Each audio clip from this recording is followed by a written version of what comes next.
కృష్ణాలో 763 టీఎంసీలు ఇవ్వాల్సిందే. బ్రజేష్ కుమార్ ట్రిబ్యునల్ ముందు తెలంగాణ వాదనలు.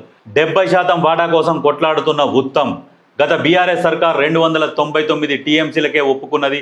గోదావరి జలాల్లోనూ చుక్క నీటిని వదులుకోం. అల్మట్టి ఎత్తు పెంపుపై సుప్రీంకు వెళ్తామని వెల్లడి. కృష్ణా ట్రిబ్యునల్ విచారణకు హాజరైన మంత్రి. ఇట్లా ఉండాలి మంత్రులు, ఇట్లా ఉండాలి ఇండివిజువల్గా.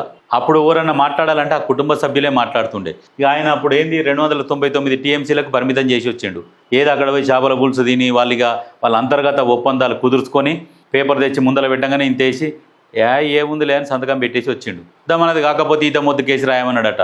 ఇక నీళ్లు మనకు సంబంధం లేదు, తెలంగాణ ప్రజలది. మనదేముంది దోచిన కాడి దోషణం, ఎడబెడితే ఉందని సంతకం పెట్టి వచ్చి అయిపోయాయి. అంటే ప్రజల గురించి ఆలోచన చేయాలి. మన వాటా ఎంత, వాటా ప్రకారం నీళ్ళు తెచ్చుకోవాలి. తెలంగాణల నుంచి పోతున్నాయి నీళ్లు. మన లెఫ్ట్ కెనాల్ ఎక్కడున్నది, ఎంత కింది నుంచి ఉన్నది, మనకు ఎప్పుడైతే డ్యామ్ నిండితేనే మనకు నీళ్లు తీసుకునే అవకాశం ఉంటుంది.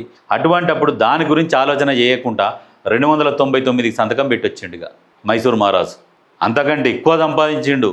దీనికోసం ఇప్పుడు కాంగ్రెస్ ప్రభుత్వం మళ్ళీ కొట్లాడాలి. ఇప్పుడు కొత్తగా నువ్వు ఉన్నప్పుడు విభజన రూల్స్ ప్రకారము ఎంత రావాలో అంత వచ్చిందాక గట్టిగా పట్టు మీద కూర్చుంటే మనకు వచ్చగా సంతకాలు పెట్టేస్తే ఇప్పుడు వీళ్ళు కొట్లాడాల్సి వస్తున్నది. ప్రతి దాంట్లో గలీజ్ పని కేసీఆర్ చేసినాయి. అప్పుడేం అందరికీ ఏం తెలియాలి, అర్థం కాలే. ఈ బయట పడుతుంటే తెలుస్తున్నది ఎంత నీచుడు నికృష్టుడు, ఏ రకంగా తెలంగాణను దోచుకున్నాడని క్లియర్గా తెలుస్తున్నది.